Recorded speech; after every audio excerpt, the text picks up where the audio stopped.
Don't I matter? Does my future matter? Don't children matter?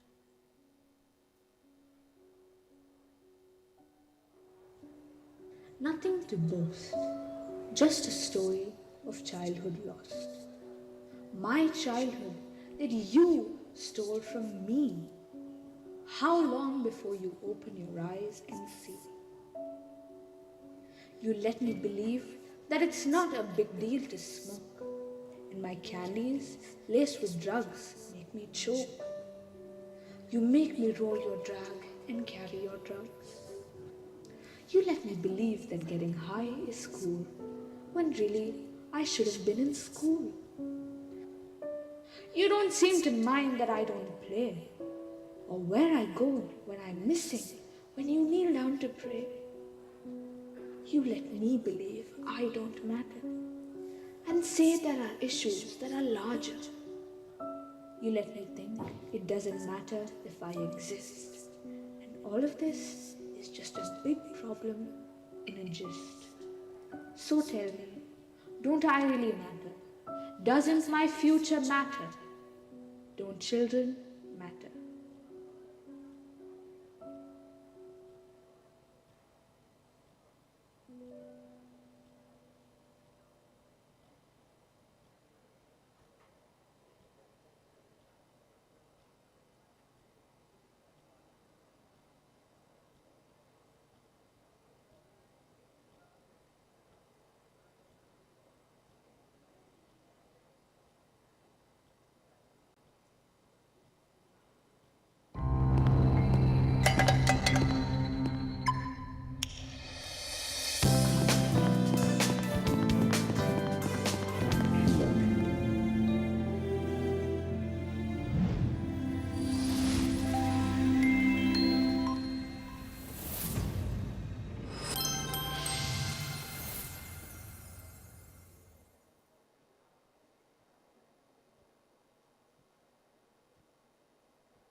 Good morning.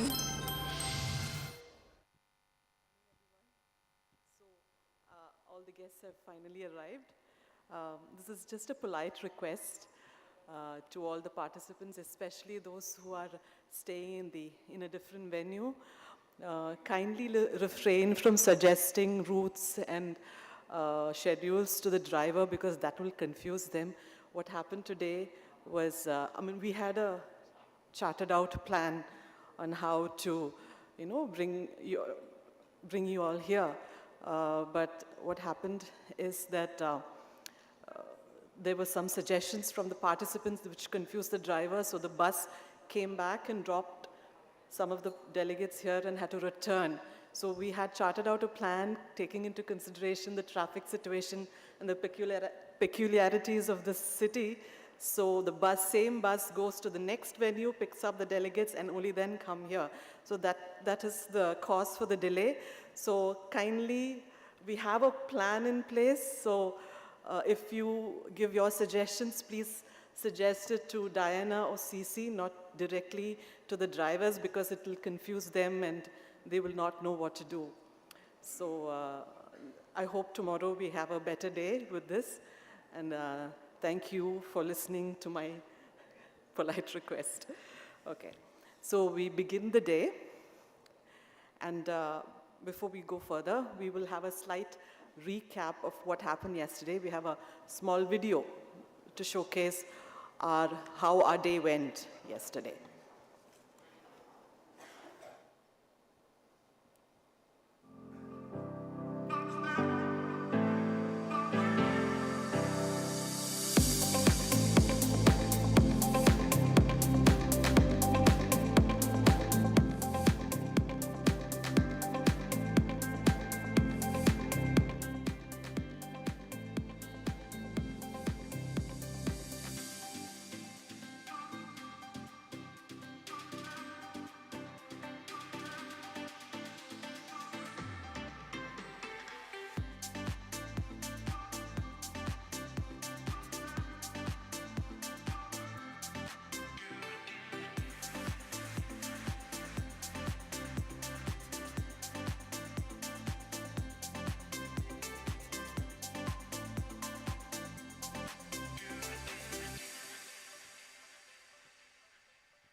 This video will be available on our link, so anyone who wants to download it and probably post in your handles or send it to colleagues, it will be available post 11 a.m. And also another small request, we would like to take a group picture of all of us together. So for the 11 o'clock break, before you go out for tea, we will just assemble right here in front of the stage so that we can take this picture. And again, that will be available for you to post in your social media and send it to colleagues. So without much further ado, let's begin the day. Today, we will have my colleague from WFAD, Ms. Cressida DeVita, anchoring the rest of the day. Cressida is the Communication Manager of the World Federation Against Drugs. Cressida graduated with a Master's in Global Studies in Gothenburg, Sweden. After graduation, she joined the WFAD as Communication Manager and Junior Project Officer. In her role, she has organized various international conferences and webinars. She is part of the Gender Working Group and has conducted a joint preliminary study on accessible treatment for children in Kerala, India. She has co-written a joint position paper on the need for gender sensitization in prevention, treatment, rehabilitation, and recovery. Over to you, Cressida.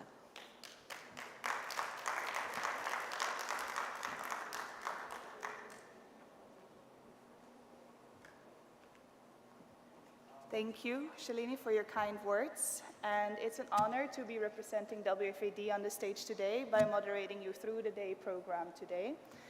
And first of all, to start this day, I want to thank all of you being here in person, and I want to thank all of you who are here online.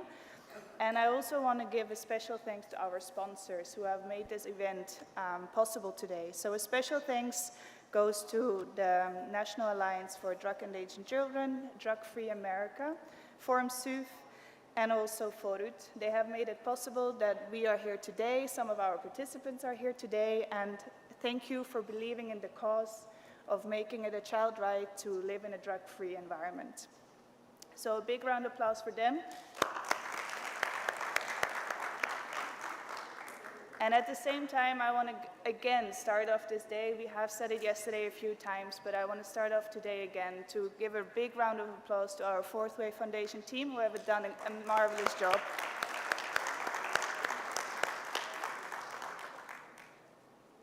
All right, so now I will start the program because we're already a little bit delayed. Without further ado, the first speaker I would like to introduce is Dr. Ashwin Mahesh. His bio will be presented on the screen, so I will keep it very short, not to take too much time, because every speaker today will have an extensive bio, but I want to keep it as short as possible, and the bios will be found online. So Dr. Ashwin is the advisory board member of the Fourth Way Foundation, and he founded the social technology firm Mapunity, and is one of the co-founders of the electric vehicle-based transportation company Lithium. And he will be today sharing on the increasing the number of problem solvers, community-led approach to drug demand reduction. Please welcome him.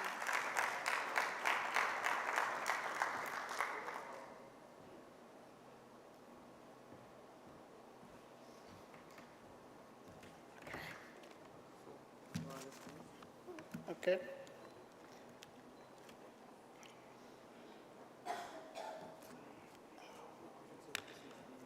That's fine. Okay. Good morning to all of you. Can we get the presentation up, the first slide up there? Oops. Oh, should I just start? Well, if you get the first slide, then I can run the rest, but where's the, okay, that's fine. Okay, let's leave it, this is fine. Okay, before I start, actually, okay. So I'm going to talk about something which I hope someone like me who is not a domain expert can add as value. And I'm going to see if I can connect this to observations that I have made in solving other public problems. Now, happy children are often similar, but every unhappy child is unhappy in her own way, in a different way. And many of you recognize the similarity of this sentence to Tolstoy's Anna Karenina, which says that every happy family is very similar, and unhappy families are unhappy in their own way. And I want to tell a story. When for a while, for about 6 months or 7 months in 2000, I lived in a small town in Southern Virginia. And it was a town of a few hundred people. I didn't know anybody there.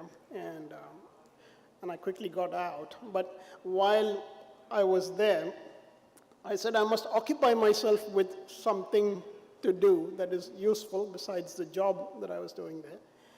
And I discovered this organization called the Big Brothers of America. Some of you know Big Brothers.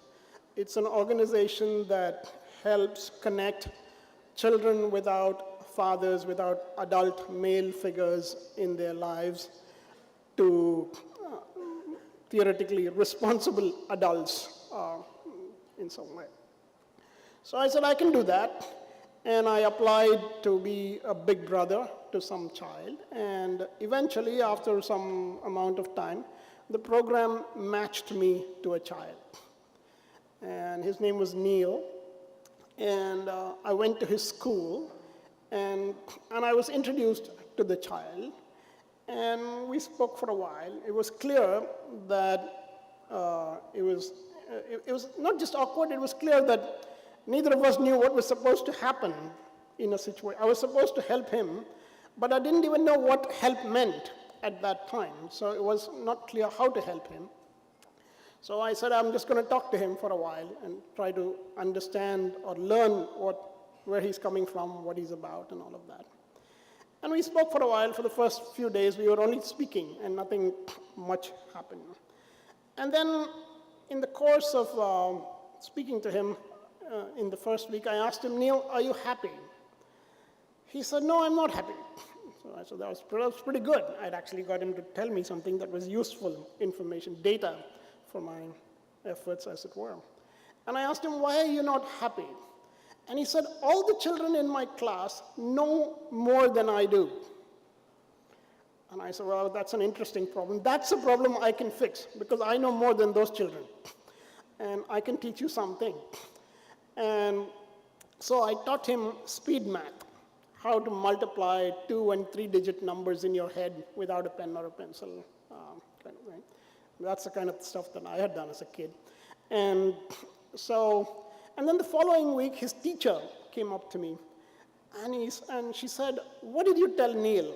And I said, well, I really didn't tell him anything. I know very few things, and I taught him one of those things. And she said, he was so enthusiastic in the class today. He was participating in everything. He was first up to respond to the questions that people were, that I was asking. I said, oh, I felt pretty good about myself. I had sort of made half a beginning, as it were. And then we took that as an exercise. And I said, Neil, from now on, I'm not going to tell you good morning. Right? I'm not going to tell you good morning. Instead, when I see you, I'm going to say, what I know will make me feel better. Right? And you're going to reply by saying, what I know makes me feel better. Right? And my only goal here is to just get you to know more and more things. How you use them, we'll see about that later. I just want you to know more things initially. There's no reason why you can't learn more things. So it was in hindsight, it was a half-baked and probably an ill-fated effort from the beginning. But for a while, it was educational to me, helpful to him, I felt, and the school was also happy. The school sort of introduced me to a few other children to do a few more things with them. And then I had to go away for a few weeks, and when I came back, Neil was not there in the school. There was some problem in his house. Child services had taken the child out of the school and put him in some other school district where the foster home that was taking care of him was there. And for the first time, it sort of struck me that in addition to all the problems of feeling good about himself and learning and all of the things that he was going through, he also had to confront a reality. He was not in control of his life. It was not his fault that he didn't have a father. It was not his fault that his mother kept getting into any kind of trouble and he suddenly found himself with some new family that he had never discovered. But that's how children are encountering each of the problems that we go through. When I say that each child is unhappy in their own way, that's what I mean.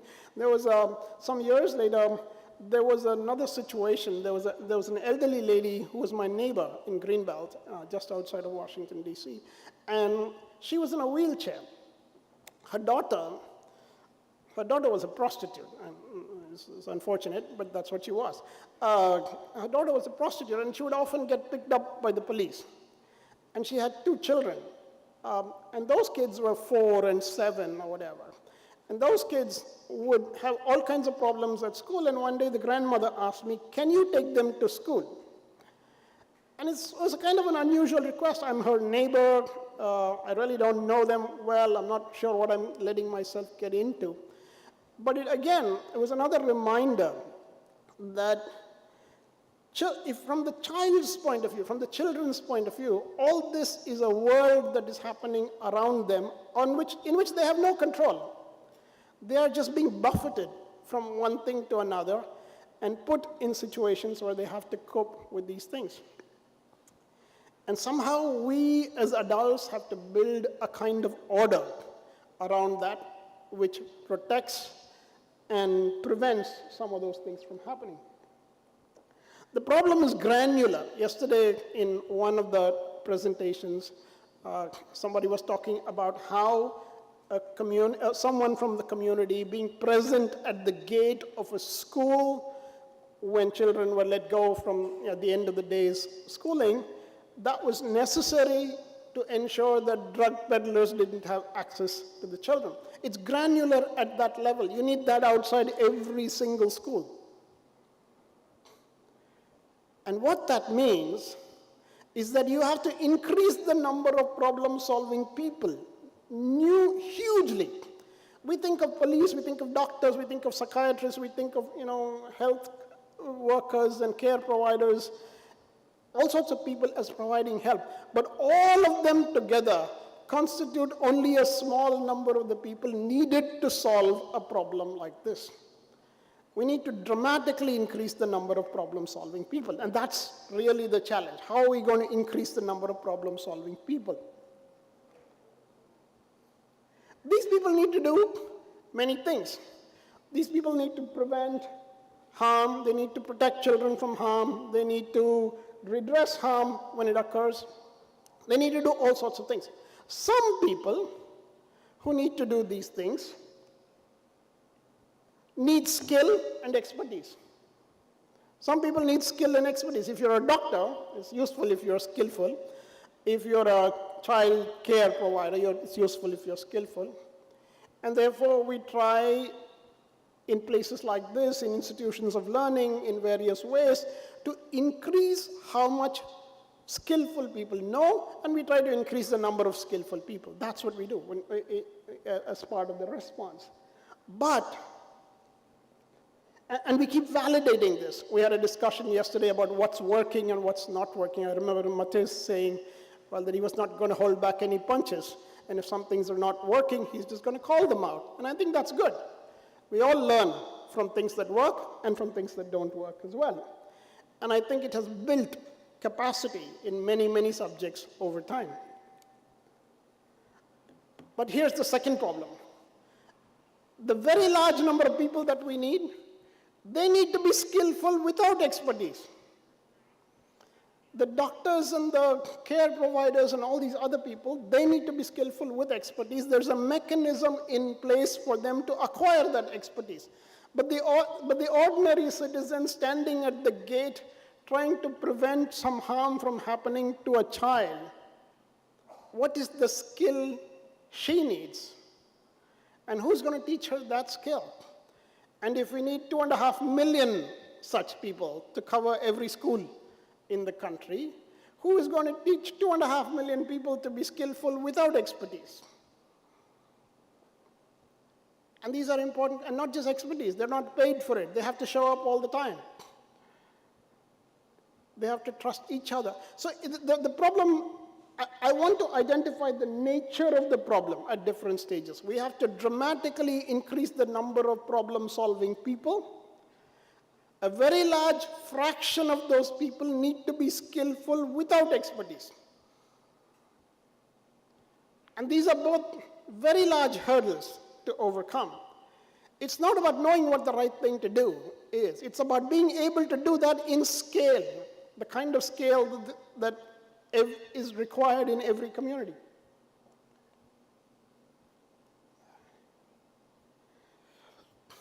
But a lot of the time, this skill exists not in each one of us individually, but in all of us together. Some years ago in Bangalore, we decided, about 15 years ago, I'm going to say, we decided to build a traffic control room. A single sort of a control center from which you could watch every intersection with a camera.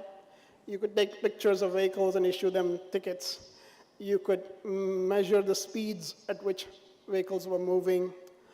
You could control the infrastructure. You could turn on and off signals. You could reset their timings, all sorts of things like that. And when it was first proposed, and I was on the committee that was sort of overseeing all this, and when it was first proposed, people said, okay, we should bid this out, and we should find some technology consulting company that can do this, maybe an Accenture, maybe an Infosys, some company that can do this and can pull a system integrator, they call them. And I said, why can't the police do this? I mean, the traffic police, why can't they do this? And the response from the public administration was, are you kidding? Have you seen our constables? Have you seen our inspectors? They can't do this. This is not what they're trained in. This is not their job. And I said, yes, but it would be useful for them to know these other things as well. And what is it at the end of the day? It's buying a bunch of devices and making them work together. How hard can that be? And in Bangalore, it really shouldn't be hard. This is an IT city, this is a technology city. There are so many people in this city who know how to do this thing.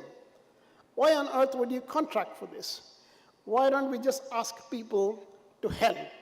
We'll buy the devices and we'll ask people to help make it all work together. And the commissioner at that time, he said, I don't think it can work. If we go to somebody and say we need their help, but there's nothing in it for them, that they just need to help. I'll give you an example. We went to Cisco. And we went to Cisco and we said, we need something called, it was called a level 3 switch, which I still don't know what it means, even after having used it for years. It's basically something that controls how various pieces of equipment talk to each other. So we need a level 3 switch. We need you to bring that to our control center and put it there. Make all this equipment connected nicely, make it work together. And then we'll try it for about 6 months. And if it turns out to be the right thing, then we'll put out a bid for buying it. You too can participate in that bid. And if you are selected, we will pay you for this thing. Otherwise, we will return your equipment with a thank you and buy it from whoever is selected. And a lot of people on the committee said, well, no one would help in such a way that if you said that, the company would say, well, at least give us the chance to eventually become the contractor.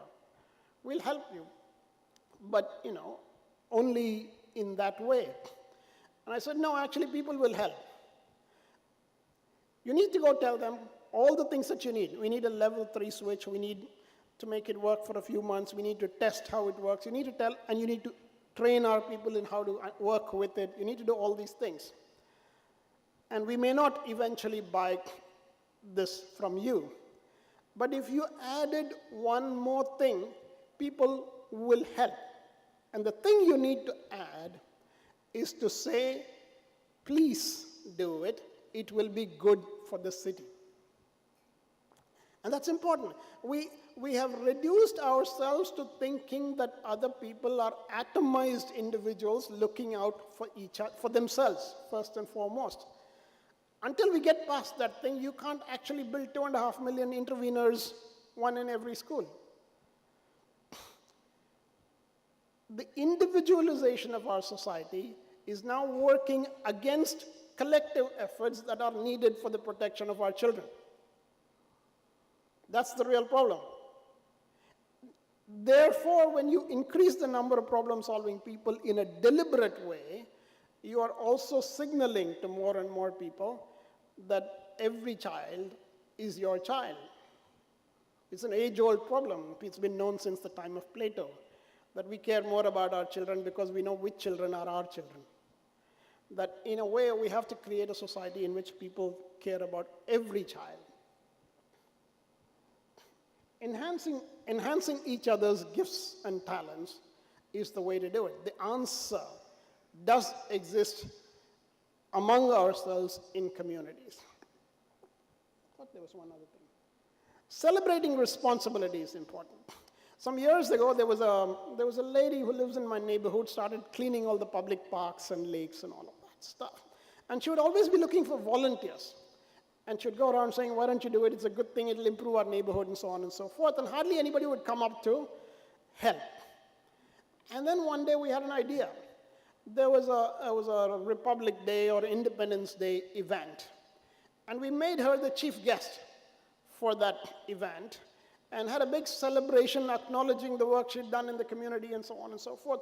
The celebration of her work in front of a very large community made a lot of other people come forward to talk to her to say, how can we help?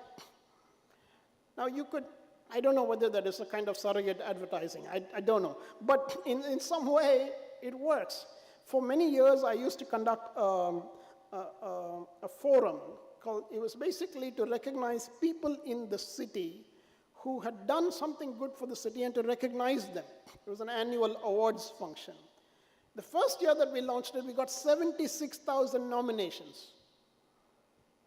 People saying, so this person lives in my neighborhood, he or she has done something good, they should be recognized. There is potential in celebrating responsibility and using that as a way to build the collective that we need. That might be the last, is that the last thing? Okay. Yesterday I noticed one thing. In a number of different talks, there were examples of things that appear to be working. Vinda is working. There was another called Listen First, which seemed to be working, and I remember Kavita also saying that listening to the children is something that works. There was another that was referred to called Strong Families, which appears to be working as well. Can we find ways in which multiple things that are working can be tried together in the same geography? And can we build that, can we turn that into the model for intervention? Because in each of our efforts, we are finding that as we do something, one other piece is missing. Therefore, it's not enough to do what we do in our programmatic way. Because the problem is societal, the scale of our response also has to be societal. And that's really the piece that appears to be missing. And if the scale of our response is societal, we can get even our elected representatives and public administrators to pay more attention. Otherwise, they have a tendency to stay away from anything that looks complex. So I'll stop there. These are just my ruminations, as it were, of things that I observed yesterday, and the possibilities for how to construct our collectives for action in a different way, by saying that the problem has its nature. We need to increase the number of problem-solving people dramatically.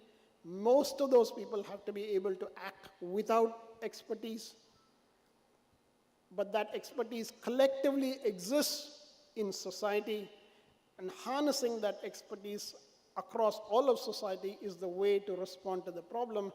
And if we harness expertise across all of society, we would be able to carry out many, many programs together in the same places. Thank you.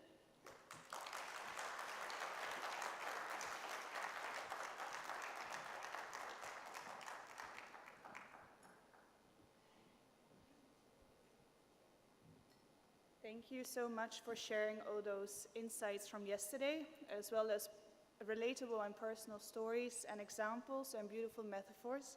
I think what we can say is it's important indeed to emphasize that we need to increase capacity among specialists, but also among all of us, and bring the community together and enhance capacity there as well as working together in all particular fields at work to make and fill all the gaps. So thank you for pointing that out. I think that's a good start for today, and bring that along with us throughout the day. So without further ado, I would like to introduce our next speaker, Dr. Emily Hennessy. She is the Associate Director of Biostatistics at the Recovery Research Institute and a member of the faculty with Harvard Medical School. She will today be sharing about the rehabilitation and social cohesion of children, reducing stigma and a gender perspective. Emily, the stage is yours.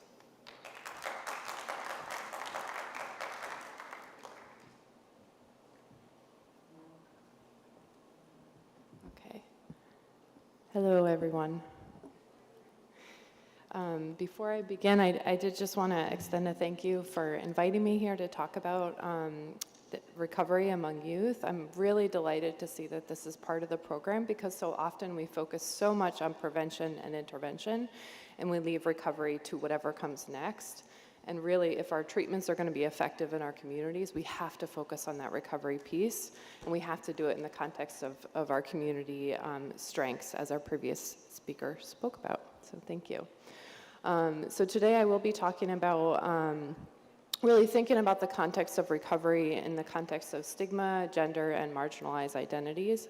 Some of the examples I'll be presenting are from the United States, and so they may not apply to your context, but really what I hope to emphasize is the underlying framework about how to think about recovery from a really positive, holistic, strengths-based perspective, and ultimately, hopefully, you can take away some key points about that perspective that will really support your recovery efforts. So with that long intro, I now cannot, there we go. So my talk has 4 parts. I do want to start with talking a little bit about addiction and recovery among youth. And then really, once we kind of get that problem statement out of the way, really reframing the narrative to be talking about recovery capital and what that means. And then from that perspective, what are the community implications for using that approach? And finally, I'll have a few summary comments. All right, I seem to have problems with pointers. Okay, so essentially not all adolescent substance use ends in addiction, but there is a good amount of it that does. And so some of the things that end up resulting in addiction are things that will impact the recovery journey. And so what we know about adolescence in general is it's a time of experimentation with substances. Teenagers see adults using drugs like alcohol, marijuana, other things, and they think it's okay, they want to try it out. It's a time of risk-taking. They want to see, kind of push the boundaries, as we heard someone say yesterday. Substance use can also result out of boredom. The problem with engaging and experimenting in substance use, and I know I don't need to remind the crowd of this, is that ultimately in adolescence, because of that developmental stage, the body's physiology can take over, and that can become a substance use dependence and addiction. What we also know is that peers and friends influence one's kind of capacity and want to try out substances, as well as their family environment. And finally, any sort of adolescent that has had an experience of trauma or experienced some sort of like mental health, depression, anxiety, those sorts of things can also lead to substance use because they're looking for a way to cope. And these are problems that exist, you know, before they use substances, as they're using them, and when they return to their community environments after treatment. And so we know that acute clinical intervention for anyone, and especially youth, is not enough. We cannot simply take them out of their communities, give them treatment, and send them back without additional recovery supports. What we also know is that the outcomes for youth that have experienced any sort of mental health comorbidity, like depression, anxiety, or trauma, really have a more difficult time kind of moving through that recovery experience. And this difference is going to change depending on whether it's a male or female experiencing that. As well, at least in the United States, we know that nearly half of youth with high levels of substance use have involvement in the criminal justice system, right, through arrest, incarceration. And so those sorts of things are ultimately going to be tied up into their recovery journey and make it much more difficult for them when they return to their community after treatment to successfully kind of reintegrate into those youth-serving supports that they're supposed to be a part of. Okay, so with the problem defined, what I want to talk a little bit about is what do I mean when I'm talking about addiction recovery? There are many definitions, researchers, practitioners, everybody has a hard time kind of defining it because it is a little bit ambiguous. But when I'm talking about recovery, I like to use the Substance Abuse and Mental Health Administration's Services Administration's definition, which says that recovery is a process of change through which individuals improve their health and wellness, live a self-directed life, and strive to reach their full potential. You'll notice that definition does not say anything about substance use, right? What does it say? It says living a self-directed life, right? Health and wellness. And those are the things we want to emphasize as important in one's recovery journey.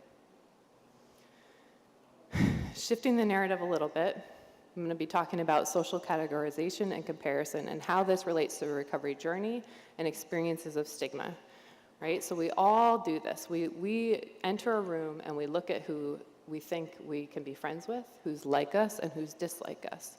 And those people that we think are like us are the people we want to be a part of their group, we want to connect with them. And so people you don't think are like us, you think of them as kind of the other. And adolescents, especially given their developmental phase, are highly prone to doing this and are very self-perceptive about whether or not they feel othered or not. And so essentially, we're all seeking a positive social identity, right? We all want to be a part of a group and belong, and we want to be part of groups that we see as being positive and meaningful. And this is where stigma comes in, right? So the definition of stigma is where an individual or group is considered to have a devalued trait, which leads to social exclusion, discrimination, and negative consequences like reduced health, increased mental health symptoms and anxiety, and other sorts of negative health outcomes. And so there are three ways that folks can experience stigma. One is that you just perceive it, right? You perceive it happening in the world around you. You might see it happening. You can also be an enabler of it. So you enact it yourself. For teens especially, the last piece of experiencing stigma, internalizing it, is really important, because that's not just seeing and perceiving it or acting on it, it's actually self-stigmatizing yourself, feeling shame about your condition. And for youth that are experiencing a recovery journey, this is really important to understand. Because alcohol and drug use disorders are highly stigmatized conditions, in part because many people oftentimes see this as a choice that someone has made. You chose to use substances, so now you have to fight your way out of it. In talking with youth in recovery that I have, they've really wanted to emphasize this is not a choice. This young man actually shared this with me. He said, people need to realize it's more than just someone choosing to do the drugs at first. It's like a bad nightmare that keeps going on every day, right? But he perceived his family, his friends, his doctors that thought about it, that they thought it was a choice, and that his return to drug use was a choice and not something that bound him. And so the problem with addiction-related stigma in particular is that it can prevent youth and their families from seeking treatment, and it will end up, as a result, worsening recovery outcomes. It can also result in those negative mental health symptoms, and it can act as a barrier in the development of positive relationships. And what I mean by that is, for folks that are starting their recovery journey or engaging in it and trying to stop their substance use, they may not want to disclose that they're in that journey because of fear of being marginalized, fear of being stigmatized, and so they avoid those groups. They avoid saying, I want to be part of this recovery group because I don't want to feel othered by these other groups. I don't want to self-identify in that way. But in doing that, they're losing that potential connection and support that they could find in that recovery group. Okay, so first of all, language matters. There's a variety of research that has talked about what words we should and should not use. Ultimately, when speaking with someone that's in their addiction recovery journey, you need to ask them how they want to talk about that, right? And not just assume that one word or another is going to be appropriate. But oftentimes what research has shown is really that we want to use that person-first language, right? So people experiencing an alcohol use disorder or experiencing a problem with addiction, that sort of language can really help reduce some of the stigma around substance use for youth. The other thing that's important that we need to remember when we're talking about stigma and social comparison is that youth are still kind of in that phase of experimenting with social identities. They're not really sure who they want to be, what groups they want to be a part of. They're trying on these different hats. And so if we can make a recovery-oriented group, a sober group, feel like something they can be a part of and they can connect with, that is going to be a real support to their ultimate recovery journey. I covered this earlier, but as I just wanted to re-highlight some of those pieces about stigma can really get in the way of an adolescent recovering and can get in the way of them moving through their recovery journey. And so any ways that we can kind of reduce the feeling of self-stigma that they have on themselves is really important. So I'll be talking about that in a minute, about how we can do that. And that's through Recovery Capital. And so essentially the idea behind Recovery Capital is that these are all the resources that are needed for one's recovery journey. And there's 4 domains that I'll be talking about. But essentially it thinks about a person in context, right? It doesn't just assume that they're acting on their own volition, but it says, well, what's that person's family life? What's their friendship like? What's their community like? And it looks at these different domains of their lives and sees where they have supports and where they may have barriers to generating those supports. And so in terms of human recovery capital, those are kind of those internal assets that one has for their recovery journey. Things like self-confidence, motivation, feeling good about oneself, being connected spiritually if that's something that they decide that that's a part of their lives. Engaging in school and feeling like they can be a part of school and end up on a successful path to employment later on. the other piece about recovery capital is really what are their tangible material assets? These are the assets that they need to support their day-to-day living, right? Do they have a safe place to sleep? Do they have enough food to eat? What is that support system like? Do they have a safe home environment? Do they have access to treatment? Those tangible material assets that make the day-to-day life kind of worth living. Next, we move on to kind of thinking about the broader environment, and this is where social recovery capital becomes extremely important. So that's the presence of sober and supportive friends, a supportive and structured family environment that can support recovery, and then what are the kinds of developmentally appropriate groups for youth that are in recovery? And by developmentally appropriate, I mean not only groups that can help them kind of build these new connections, but groups that kind of speak to the stage of life that they're in. I mentioned earlier that adolescence is a time of experimentation.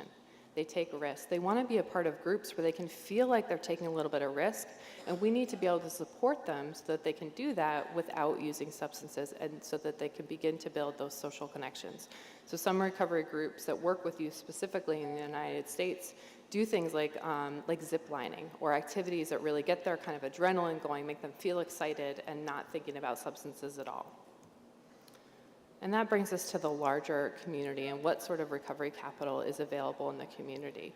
In the United States, we have a variety of opportunities for this to build recovery capital, but ultimately it comes down to having those supports available and having access to those supports so that in a community, we can reduce the stigma for youth of attending those recovery supports, and they feel like addiction and recovery is not stigmatized, but recovery can be celebrated within the community, and they can feel comfortable going to these programs and not feel stigmatized by becoming a part of them. And what I want to reiterate here is it's not just about building individual recovery capital for that person. It's not just about supporting or treating them. It's also about working with them and understanding that by re-engaging them back into our society, using their strengths, using their skills, they're going to be giving back to their communities and ultimately building that community recovery capital. Right? So it's not just a give, it's this dynamic interaction that we need to remember here.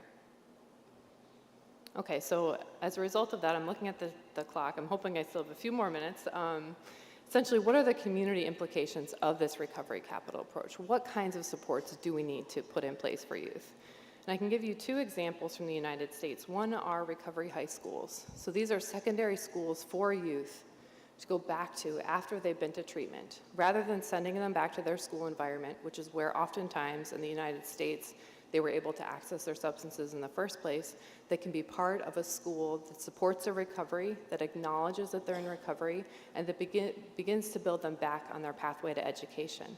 And these schools oftentimes are linked up with college programs that enable the youth to see that there is a pathway beyond the school, beyond their diploma. But they also link up with trade schools, because for some of these youth, they're not going to want to go on to additional college education. They may want to get engaged in a trade and learn a skill, and the schools celebrate that. They want to see these youth continue out of their addiction journey and on to be adults that are living a satisfying life. The other piece that I wanted to highlight are alternative peer groups. And so these are groups for youth that are in recovery, and essentially they seek to fill that void in the after-school and weekend environments of creating fun activities for the youth to be engaged in, to start to build those connections with other youth that have had a similar experience so that they can begin that process of disclosure. Yeah, I'm in recovery, I experienced this, and this is who I am because of it. These groups also focus on families, so they include the parents in parenting programs. They have a moms and a dads groups to recognize that moms and dads feel a lot of shame around their child experiencing addiction and also need some skills and supports on how to parent a child coming out of the addiction recovery process. So the evidence base for both of these programs is still building, so I can't say they're effective or not, but anecdotally we know that youth that have gone to these programs have said they feel supported, they feel like they can engage in a recovery journey, and they are often the loudest advocates of continuing to engage in a recovery journey and kind of supporting the recovery community as they move forward.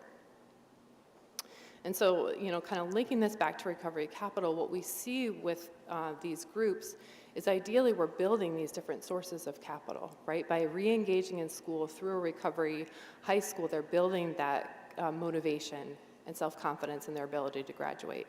By engaging in a high school environment where they're building that recovery capital with peers, they're creating that social capital, those positive recovery supportive relationships, and they're accountable to those peers. And so ultimately, what we hope to see are the improved kind of life outcomes in line with the definition of recovery that I gave earlier, right? Okay, so in summary, what I want to emphasize is it's really about shifting the narrative, right? We want to remember that these are people within these larger contexts, and it's not enough just to treat them. We need to treat the underlying community and create a safe space for these youth to be engaged. And so ultimately, by doing that, youth will feel supported, they'll feel able to re-engage and want to re-engage in their community, and that stigma will be broken down. So I just wanted to do a quick acknowledgement of my collaborators and my funding, which I have to state here. And then I did want to just mention briefly, I'm part of a larger organization that focuses on recovery. We have a website, we have a monthly bulletin that summarizes the latest state of research.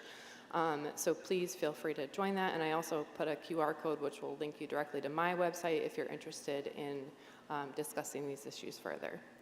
So I think I have a few minutes for questions. Yeah, I can take one or two. Thank you.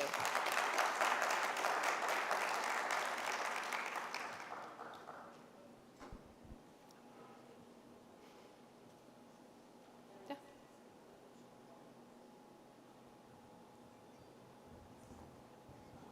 And sorry if I miss a hand, the lights are very, very bright.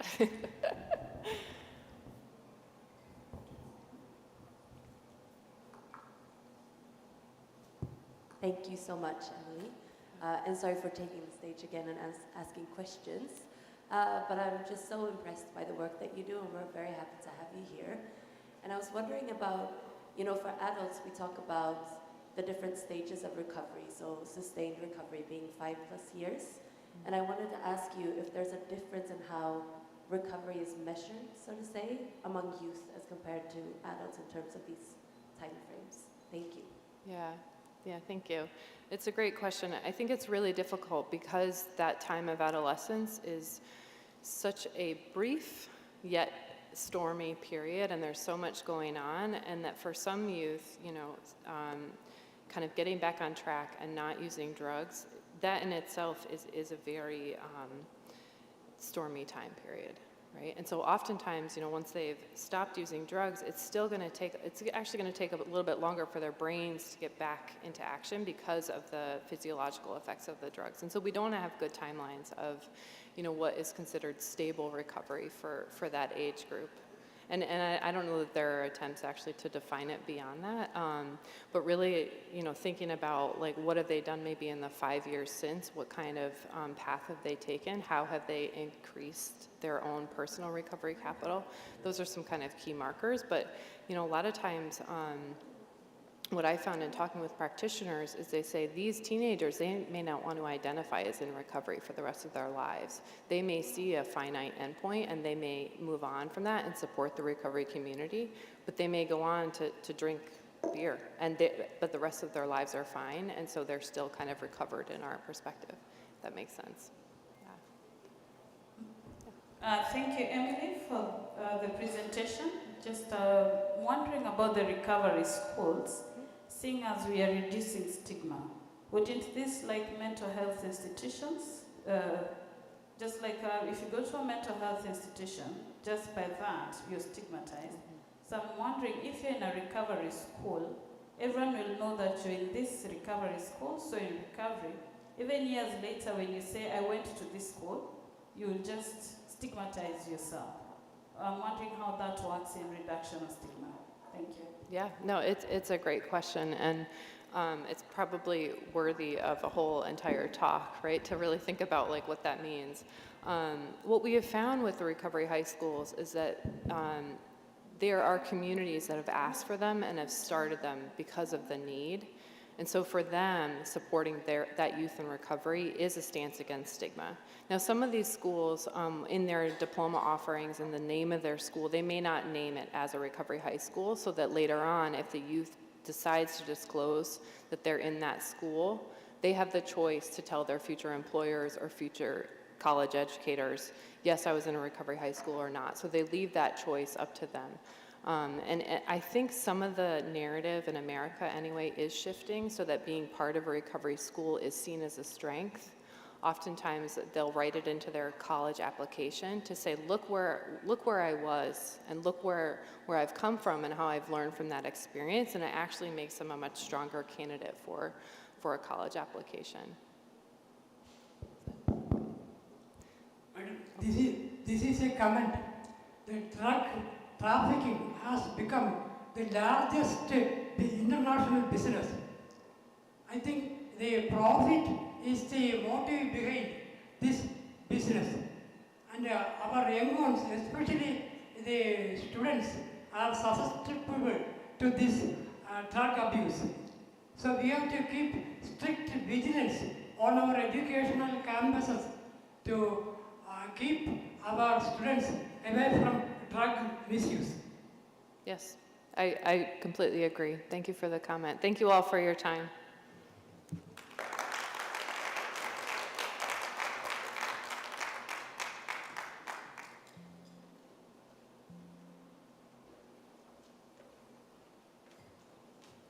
And thank you, Emily, for your great contribution and sharing the recovery pathways of adolescents. As you said, we have focused on prevention a lot, but recovery is very much of an important part to include in this discussion, because that's also part of the children's rights to have their way of stigma-free recovery. And unfortunately, stigma is still very much a part of many, many children and a barrier for them to enhance recovery.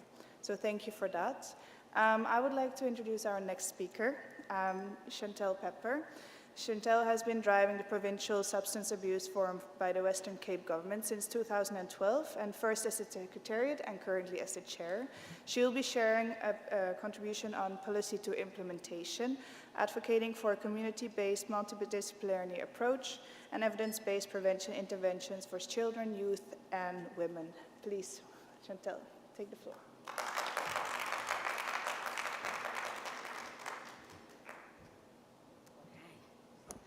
Hi, good morning, everybody. Whew. Okay, sorry. Short man problems. Okay, thank you so much. Good morning again, ladies and gentlemen. I'm really just grateful to be here, to stand here today. So I just want to first and foremost say thank you to the organizers, Fourth Wave Foundation, Diana, who I met in 2020, and I'm standing here now, and it's just been an amazing journey with you, and I can call you my sister. So I'm really grateful. And also WFAD, that's always been supportive since I met Regina in 2019 at our conference in South Africa. And it really just shows how you meet, learn, engage, and exchange. And I think these sort of platforms is just that. And I'm so grateful to be the first time to present what we are doing within South Africa. What Regina asked about, what are your countries doing in terms of Article 33? Well, this is what we are doing, and I'm very proud to say that we do have legislation and our constitution does promote rights of children. I think I also have, okay, there we go. So why does India, just as a fun fact, why is India and South Africa so closely related? And not because of cricket, but also not because of BRICS. I'm not sure if everybody is aware, but we have an agreement, countries we have agreement with is Brazil, Russia, India, and China. But we go back, way back in our country. And this is why when I came to India for the first time today, this visit, it feels like I'm coming home. Because India has been a very intricate part of South Africa's history, and we have Indians in South Africa. Sorry, getting emotional, because it is part of our history, and that's why we call it the Rainbow Nation. But another fun fact, Muhammad Gandhi, he came as a young man, age 23, in 1893, he came to South Africa and to represent as a lawyer for a businessman. And he spent 21 years in South Africa. And this, because of our racial discrimination, you know, colonialism, slavery, apartheid, building up to apartheid, this is where he developed his political views and ethics. And because of that, he came back. And then, of course, the rest, as we say, is history.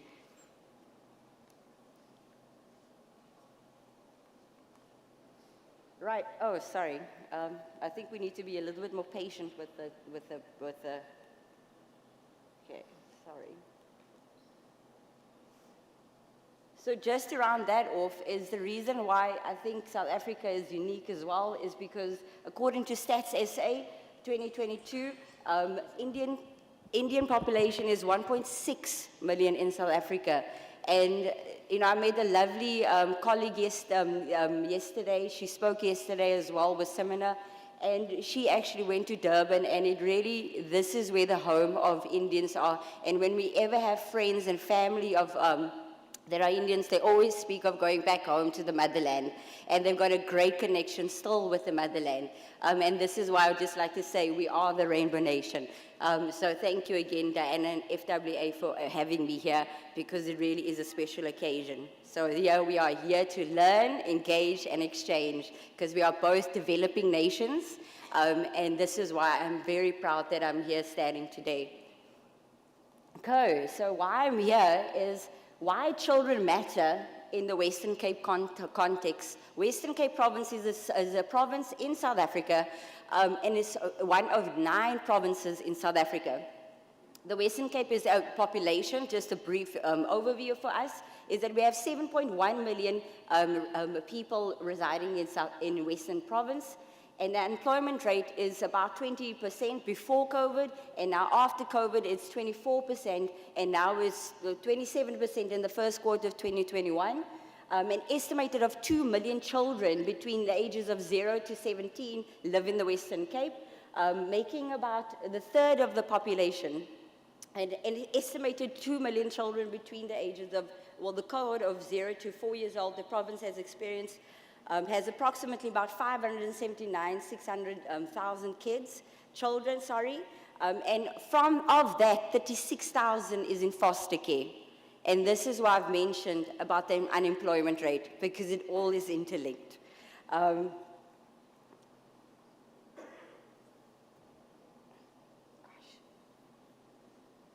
That is the province itself. It's in the southern tip of Africa, the most southern tip of Africa. It's a massive geographical area that I have to cover, and this is the area that I have to cover and I'm responsible for in terms of working with the municipalities, getting them to understand their legislative duties and mandate in order to assist their communities. So that is really my role as the chair, because this is what we are doing in terms of addressing alcohol and drug problems within a community approach, a bottom-up approach. Why? Because this is in our legislation.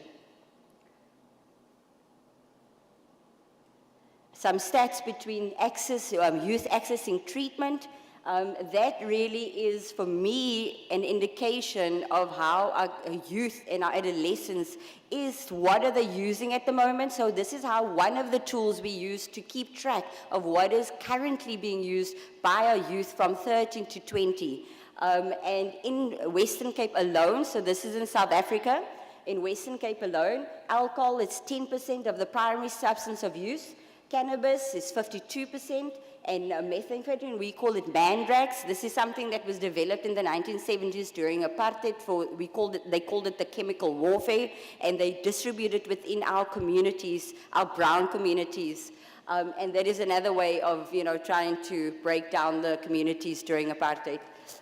Cocaine is 1%. As you can see, that obviously is not really an affordable drug for the people that access our treatment services, because that, as you know, cocaine is quite expensive. Heroin, this is the scary stat for me in our setting. It's because heroin use is now in the increase, and it's 8% is the primary substance of use, and I do believe that it's mostly smoked by them.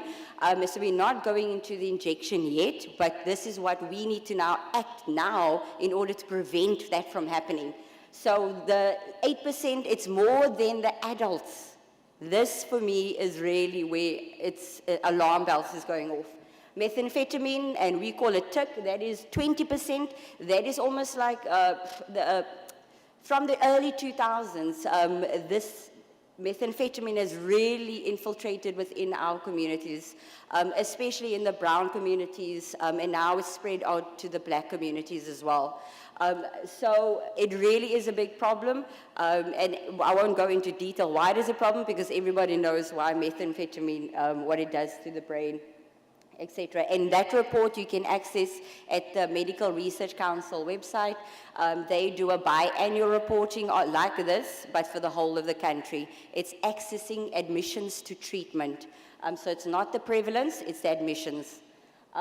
Okay, so why am I here? It's again to answer Regina's question, what South Africa is doing. We have a constitution, and our mandate in the constitution really is Section 28.1 of the Constitution sets out the rights of children with regard to appropriate care, basic nutrition, shelter, healthcare services, and social services, meaning Department of Social Development, and that the detention of children is a measure of last resort.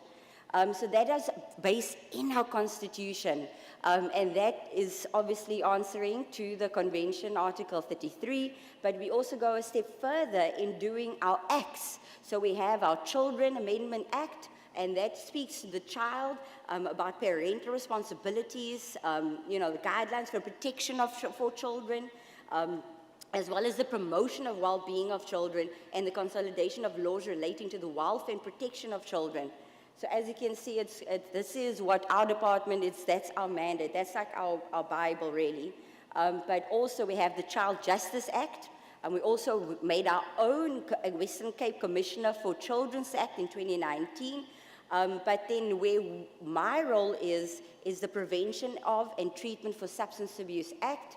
In Chapter 8 of this Act, we also have a section saying that in Section 152 in the Children's Act, applies to with the changes required by the context respect to admissions and transfer of a child to a treatment center.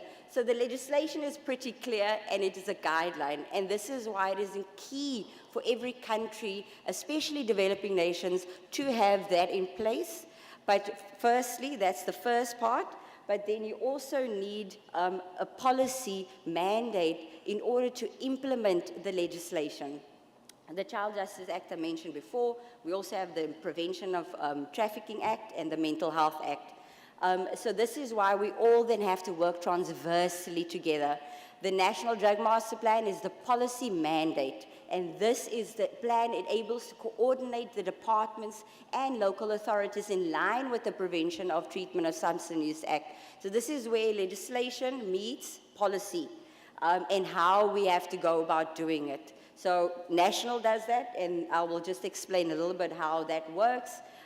So in a nutshell, that's the Constitution, legislative and policy mandate frameworks, and this is what we as a country have to ensure happens from national to provincial to local to communities. And this is how we all then coordinate our efforts.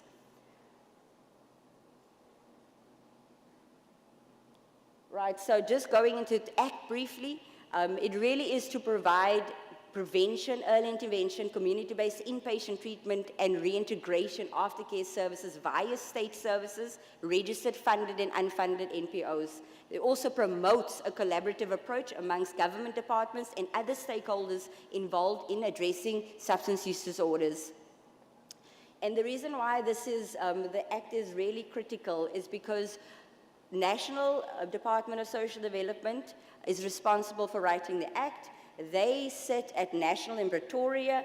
The Department of Social Development also has a Central Drug Authority. They are the overseers of the writing of National Drug Master Plan, which means that every province has to now implement and report on the National Drug Master Plan. So this is how it works. So national rights legislation, we, the implementers at the provincial level, working closely with the municipalities and the community, working with them to develop their strategy based on the national and the provincial drug master plan, and then they develop the action plans based on the needs of their communities, specifically for their communities. And we've got 30 municipalities in Western Cape alone. and I work closely with the mayors. So I have to literally go out, engage with the mayors, get their buy-in. They appoint an official to drive it, and that's exactly what Regina said yesterday. Work with the officials because they are the implementers. Why? Because mayors, ministers, they all have a short period of time, then they go. But if you have an official that is driving that program or committee in place, whoever comes next, it's there. You just get the buy-in from them to say, this is the great work we've been doing thus far, and then that's how you make them understand and get the buy-in from the mayors to make them take ownership of their communities at large. So every single mayor over the past 10 years, you'll see later, that it really has been a roller coaster ride. You know, it's not just a straight, easy, straightforward exercise. You literally have to go back, engage, come back, set up another workshop, engage, and then once they buy into it, that's when the magic happens. Because we as DSD, Department of Social Development, we also guide them in terms of what type of prevention, evidence-based prevention you can utilize. What we are supposed to educate them about prevention, treatment, and aftercare, but also our mandate is the following. The roles, sorry, just one last thing. The roles and the role players, because everybody might ask, but who are these, you know, what is the Provincial Substance Abuse Forum, the composition? Well, it really states in the Act that the minister, the provincial minister must appoint relevant provincial departments, community action groups, law enforcement, research institutions, treatment institutions, NGOs, the business, any other structure that is involved in, you know, addressing alcohol and drug problems within the communities. And then the executive can also be made up of people that use. So for the harm reduction, you know, colleagues, there is written in the Act, because that is always what they try to always say. We have to have people that are using within our platforms in decision making. So we are also covered in that regard. And the LDACs, and this is where the local drug action committees come into play. Why? Because this is driven by the mayor with the municipality based on their needs. And the role players around it, it mimics the Provincial Substance Abuse Forum. But why I'm mentioning the LDACs? Because they are actually the implementers. That is the bottom-up approach that I was talking about earlier. And they too can have law enforcement, Department of Justice, correctional services, social workers. They always attend the workshops and are part of the committees. And this is how you get the holistic approach, because I've been hearing a lot that there's a lot of disjointed. And one of the key things that I always pride myself on is that you have to break down those silos mentality. Working in silos do not work. It's at a detriment to our communities, to be honest with you. And that is the most difficult part, I find, working in government. It's sometimes also with other government departments that you also struggle to get that, you know, to work with, basically. To deliver on the National Drug Master Plan and to address the community's needs. So the local drug action committee is really very important in terms of driving legislation down to community level. And it's a multi-sectorial approach. Quickly about the National Drug Master Plan and the Provincial Drug Master Plan. It really speaks to the target population of everybody. So as you can see, children and youth, families is first and foremost, women, including pregnant women. You know, we have one community, Kensington Treatment Center is one of our state-funded treatment centers, which allows women that are pregnant to even go to the inpatient treatment center. You know, it really speaks that we're listening to the client's needs, not what we feel is the need. Top-down approach doesn't work. Persons with disability, disadvantaged people in vulnerable communities, I would say that is homeless, street people, occupational group risk, like sports people, artists, and then of course the LGBTQIA++ and sex workers community as well, because we are, you know, in the Constitution that is given their right. So they are that is the target populations that we work with and is our main targets in implementing and providing from continuum of care of services. What the goals are, and this is again a very overview, short version, but of course it goes into more detail in the main drug master plan, is demand reduction, supply reduction, increase in availability and access to drugs for medical and research purposes, identify trends, control of new psychoactive substances. So as you can see, colleagues, it's really quite a lot for one province or municipalities to really take on, because like the keynote speaker said, it's really everybody's doing their own thing, but don't always think it's their responsibility. And it's making people understand, like law enforcement with the supply reduction, that by reducing the supply, we can then be able to provide these programs in our communities where it can be a little bit more safer. So safety is a big issue in South Africa as well. Sorry, I didn't mention that earlier, but safety as well. So providing programs in a safe environment is really key, and that also becomes a barrier for some people to access treatment, for example, because they're too scared to walk from the one area to the other area where there's gunfire or gangsterism happening. So that is also another barrier for us in our country. Strengthening data collection and M&E, that's a very big component in terms of, is your program working? But we have to look at what is working and what is not working. And you have to be, as official of the government, we need to have those hard talks. And we have to address it either via the NPOs or just capacitate them more and more and more. And that's why my provincial plan includes that capacity building a component, more so now than ever. Like the keynote speaker said, we need to capacitate. And then lastly, we need to also reduce the poverty and unemployment and inequality, and that is included in the National Drug Master Plan. And I don't think people would think that that would be included, but it is, and it does make sense for a developing nation like us. Right, so the demand reduction as well in the Provincial Drug Master Plan, so this is really taken from the National Drug Master Plan, and one of the key things that I just want to highlight is how do we do this, is that goal 1 in the National Drug Master Plan, through our funded organizations and our municipalities' local drug action committees, we have inpatient treatment, we offer community-based organization treatment, as well as early intervention, prevention, treatment and aftercare. And that is in our annual performance plan, how many targets we will reach by the end of next year. But we have to verify that, so that's why I can't give you the data yet.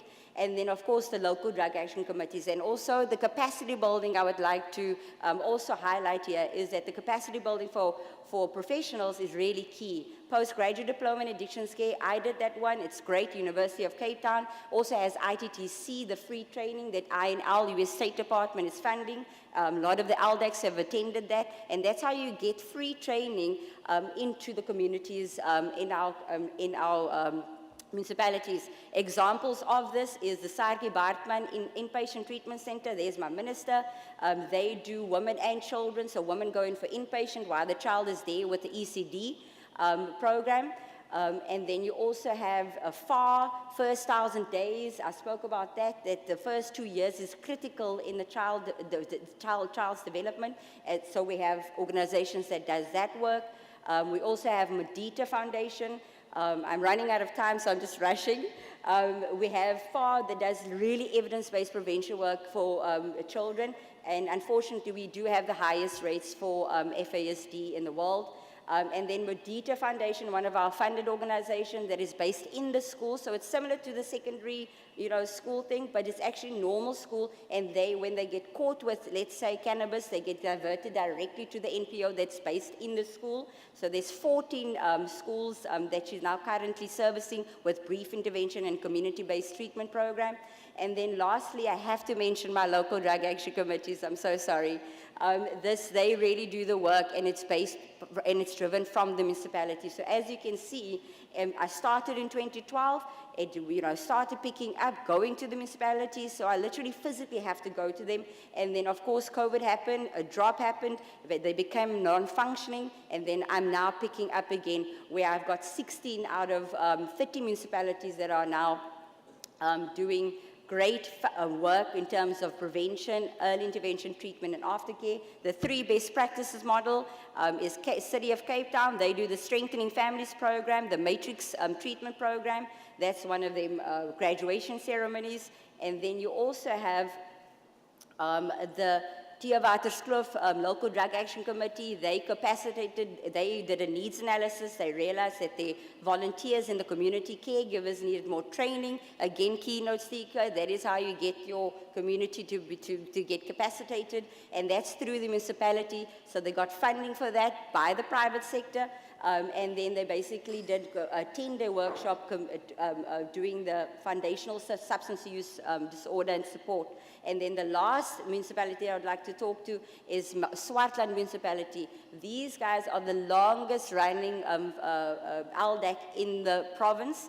And the functioning one. Why? Because initially they did an action SWOT analysis, trying to understand what their problems are, and based on those challenges, they based it on the action plan, and then they now functioning since 2014 and doing great work with regards to GBV. So they've incorporated other type of programs like GBV into their main body of work. And here you can see a meeting that happens every month.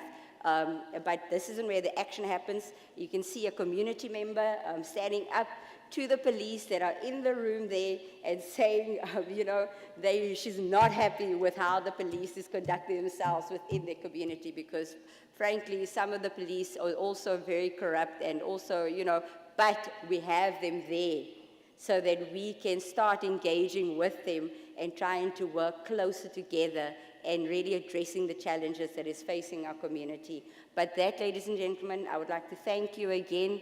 And of course, the floor is open to questions. And I'd just like to also say, working together with Department of Health, they have a pilot currently that is the Icelandic model, and Margaret will speak about that later. But I'm very proud to say that our Department of Health has really taken that on board, and they're really implementing it in the right, correct way. And I'm very proud of that. And that's another way of how we address it holistically from the ground up. So I'd like to thank you.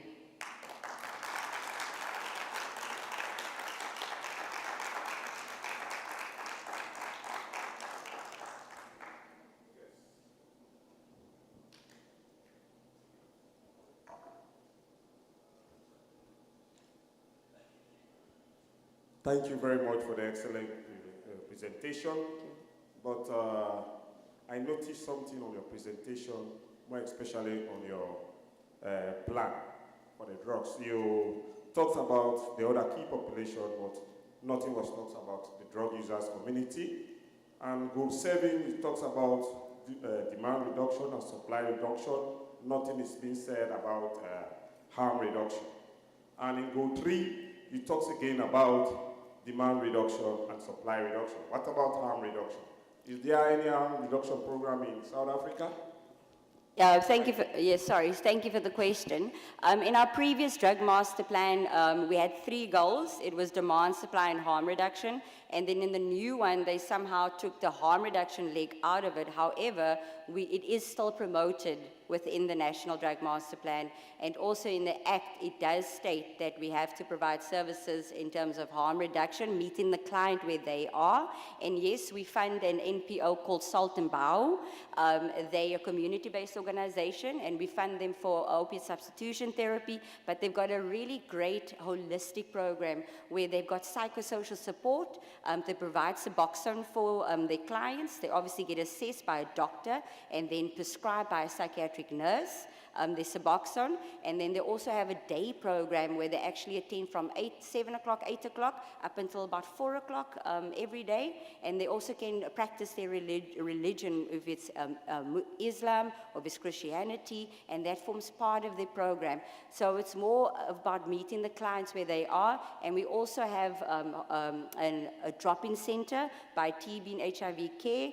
I think some of the colleagues might know them as well. They've been around for a very long time, and they actually do a drop-in center where people can go also use safely, get tested, screening, etc. And they also have a needle exchange program as well, and that also happens also in other provinces as well, not just Cape Town. So we do, thank you. Sorry, just a quick question. You talked about a special legislative approach in your government for the children, for the adolescents with, and you have a detention as a last resort. That's very welcome. But the problem is what we find here in India, that we have also some sort of mechanism like this, but this is taken advantage of in many cases by the traffickers, where they try to use the children and adolescents as the food soldiers so that the delivery network can be taken care of. So I would like to know about your experience in your country regarding this problem. And this also results in a kind of turf war between the Department of Social Development and the Department of Criminal Justice. Yeah. That's it. Cool. Thank you for the question. Yes, now we do that. We've got something called the Child and Youth Care Centers. I was going to include it in the slides, but I thought it was going to be too much because that's also one of our strategies that we have in place, and we have Child and Youth Care Centers within the province that addresses children that are in conflict with the law. And then they get, once they're in the child and youth care centers, they actually get intervention programs, substance use treatment programs within the child and youth care centers. So we work closely with Department of Justice and our social workers and our local and regional officers. They also then take care of the statutory services within our country, yeah. And yes, so the local and our regional officers are very critical as well in terms of bringing and supporting the municipalities, because often I find is that a lot of people don't actually know where services are, first and foremost, within the communities, and where do they need to refer, where they need to take their child, and again, that really speaks to capacitating the community in a bottom-up approach. Oh, thank you. Yeah, I hope you can hear me. Thank you so much for the presentation. I just have two questions. The first one is, you mentioned in the action plan how you involved activities for poverty and inequality reduction, and I think in the Indian context that is very important. So I just wanted to understand how you did that. And the second one is, on an implementation perspective, you said that out of 30 municipalities, you've been able to successfully launch it in 16. So I was wondering what the gap has been, what is the challenge we've been facing in that regard, to just understand the challenges. Thank you. Sure, thank you.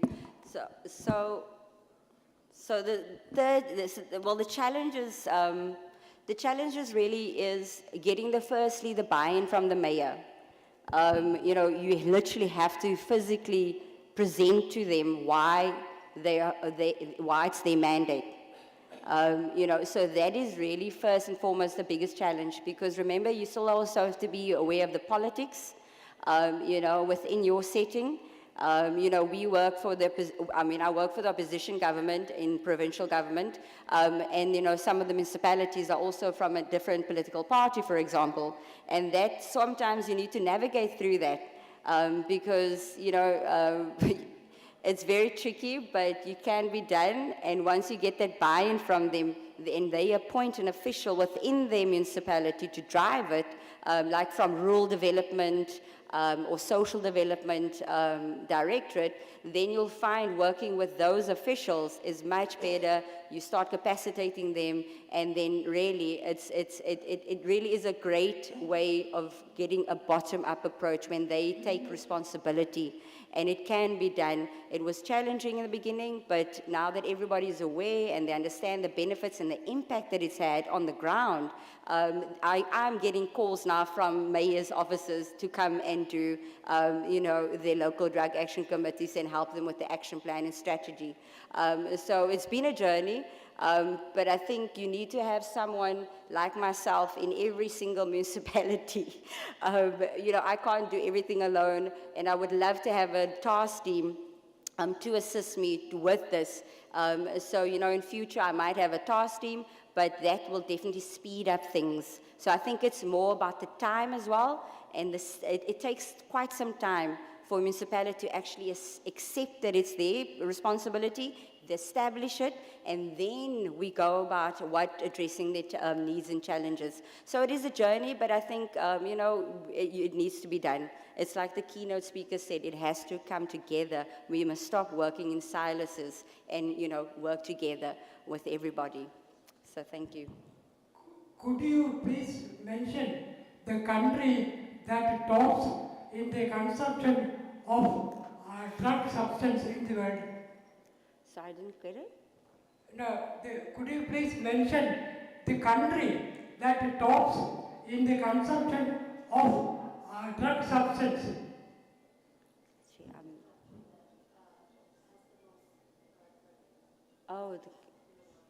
The country that tops in the consumption of drug substance.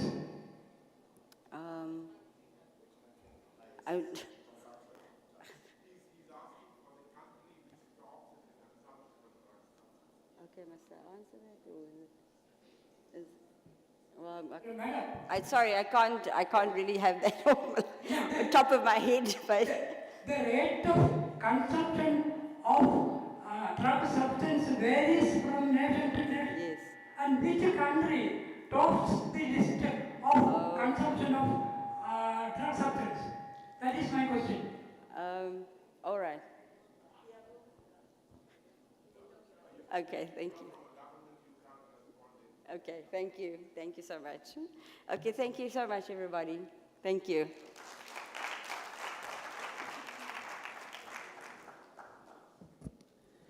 Thank you, Chantelle, for sharing your experience from the Cape Town, West Cape province.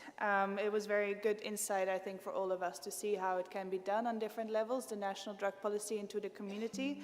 And I think what stuck with me is that, as you said, legislation is a key and a guideline, but it's in the end the policy mandate that makes it, which is needed to actually carry it out. So thank you for that. And if there are any more questions for Chantelle, she will be here. She's here in the break. She will be here until tomorrow as well, so you can always ask her in the break. So without further ado, I would like to introduce the next speaker, who is unfortunately not here with us today in person because he was not able to travel to India. And since it's too early in the USA to join for him online, we have a pre-recorded video of him. So the next speaker will be Scott Henderson, and he's the Executive Director of the National Alliance for Drug Endangered Children, and he will share on recognizing signs of possible drug endangered child for teachers and law enforcement. So we have a pre-recorded video from him.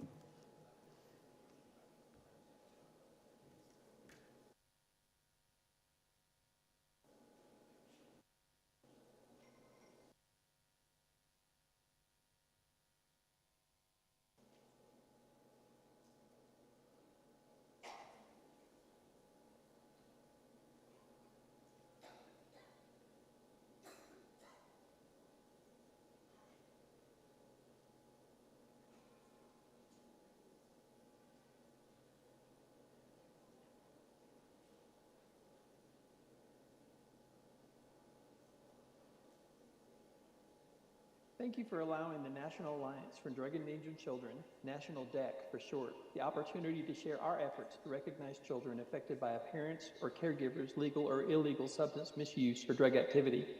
This presentation shares the work we're doing to help train and engage law enforcement at all levels, teachers and other professionals, and I'll share why recognizing children as early as possible is critically important. My name is Scott Henderson. I'm the Executive Director for the National Alliance for Drug Endangered Children.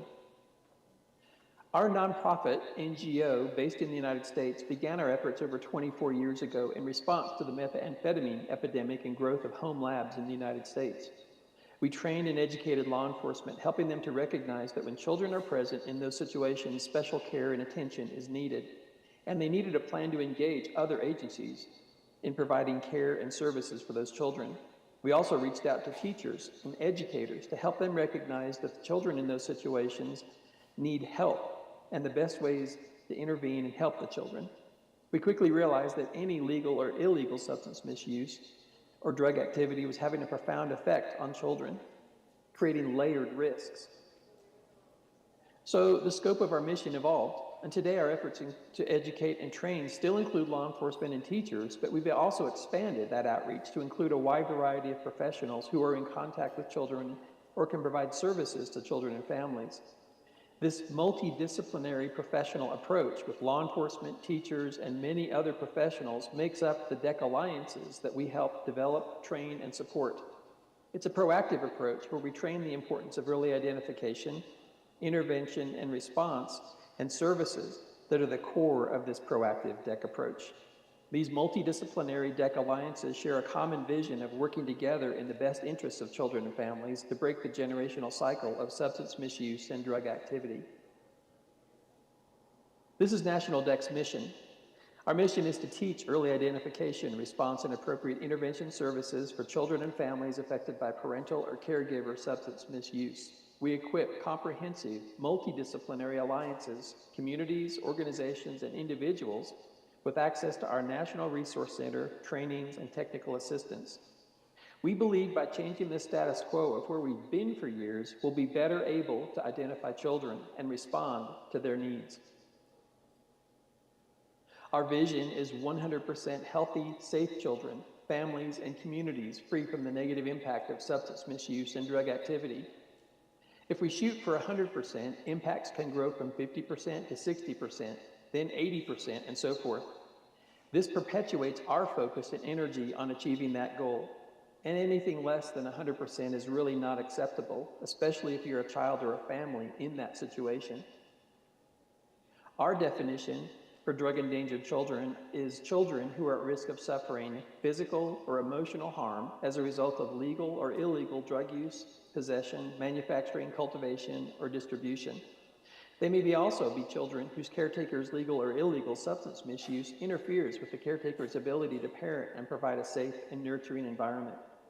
Please note that this is our definition of drug-endangered children, and we recognize the complexities of defining who drug-endangered children are, and the definitions may vary from country to country and jurisdiction to jurisdiction. But this definition is broadly inclusive and helps us focus our efforts on the children in those situations. The video I'm about to share describes the scope of the challenge for those in substance use or drug activity and their children and families. We've produced several of these help, hope, and support videos to let the public know that resources, training, and help is available. We want to be an organization that avoids re-traumatization and removes stigma associated with seeking help. When someone is struggling with addiction, it affects everyone in their world, especially children. For kids, it feels like everything is crumbling around them.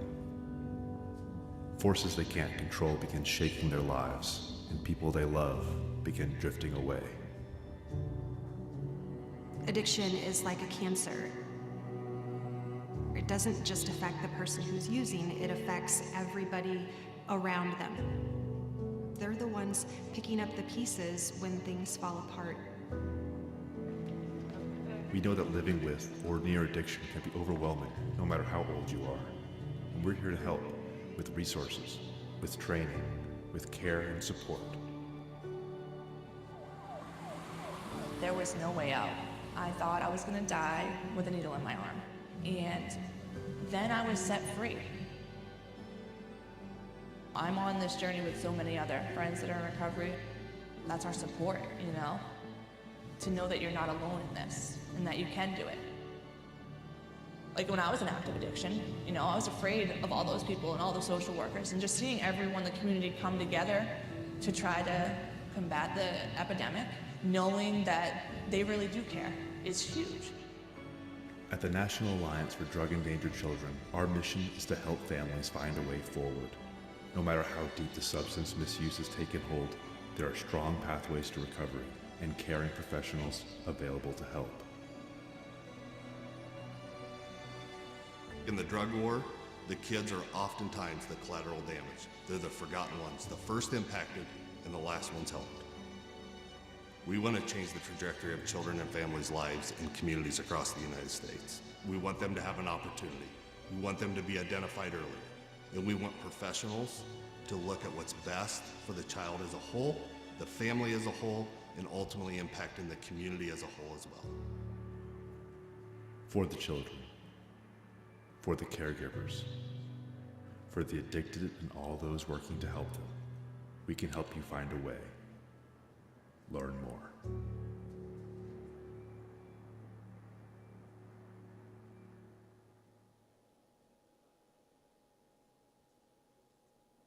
You may be wondering about the scope of the children affected in the United States, and here's some of the data.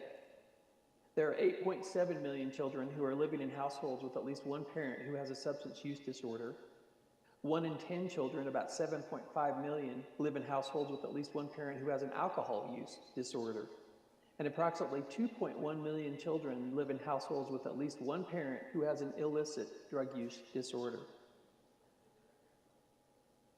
In order to recognize children in these situations, we have to understand the risks that they face. Then once we understand the risks, we can identify the causes of those risks, and that becomes the means to identify the children in these situations. So it's important to stress the possible connection between substance misuse and maltreatment, and that is what we train law enforcement and teachers to look for. Children in those situations are 3 times more likely to be verbally, physically, or sexually abused, and they're 4 times more likely than other children to be neglected.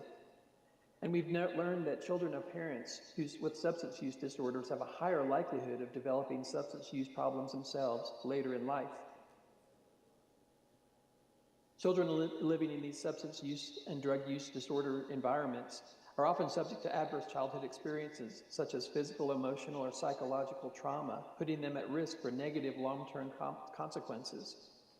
Children may be exposed to prenatal risks as a result of prenatal drug use or substance exposure, and understanding the prenatal exposure risks can help identify children by helping them and their families receive the appropriate services. In order to recognize children at risk, we also share the postnatal risks with law enforcement and teachers.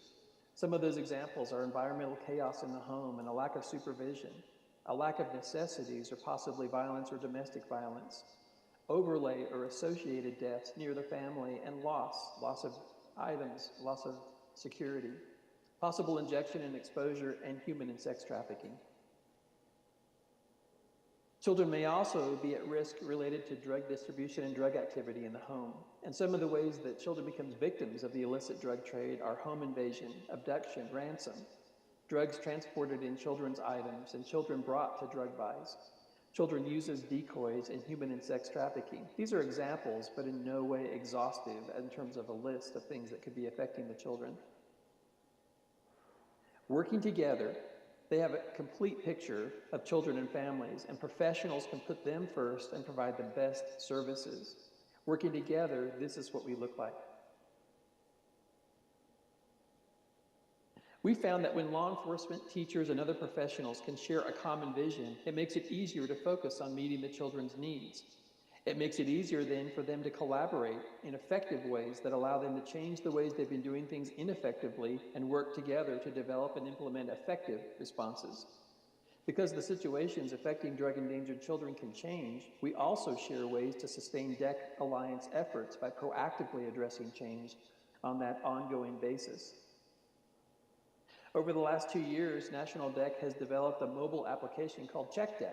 The purpose of the CheckDEC app is to enhance National DEC's content offerings and outreach to improve access, response, and services for drug-endangered children, and these are all US-based resources. The app is available for free on both the Apple and the Android cell phone stores and can be easily downloaded from either one of those 2 stores. The content and resources are specifically targeted to 3 different audiences: those in crisis, children and families and extended family members, professionals, including DEC Alliance professionals who can provide services to children and families. Users can easily choose what they're seeking from the category list and quickly get to valuable resources with just a couple clicks in their own community. The app automatically recognizes their location and provides the resources that are in their own city or community. We offer the app in English and Spanish so it can be more widely used. It also includes a variety of help, hope, and support videos, peer-to-peer sharing content and encouragement, training modules and resources for our DEC alliances and professionals. And we're using the app to begin collecting data in local communities related to the effectiveness of DEC efforts. We hope that sharing what we're doing to help law enforcement, teachers, and other professionals in the U.S. recognize, intervene, and provide services for drug-endangered children has been helpful. The DEC approach in developing DEC alliances has been working to break the generational cycle of substance misuse and drug activity. We encourage you to look for ways to change the status quo in your communities, to be willing to do things differently in order to put the children and families first, and provide meaningful response and services.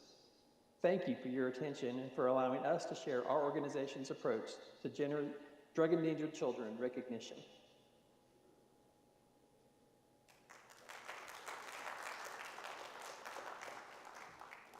And thanks to Scott for sharing his organization and all the work that they have been doing. So now it's time for a tea break. We have catched up most of it, but we are still 5 minutes behind, so hopefully we can be back in this room a little bit, we don't have the full 30 minutes, we will have 25 instead. We will have a photo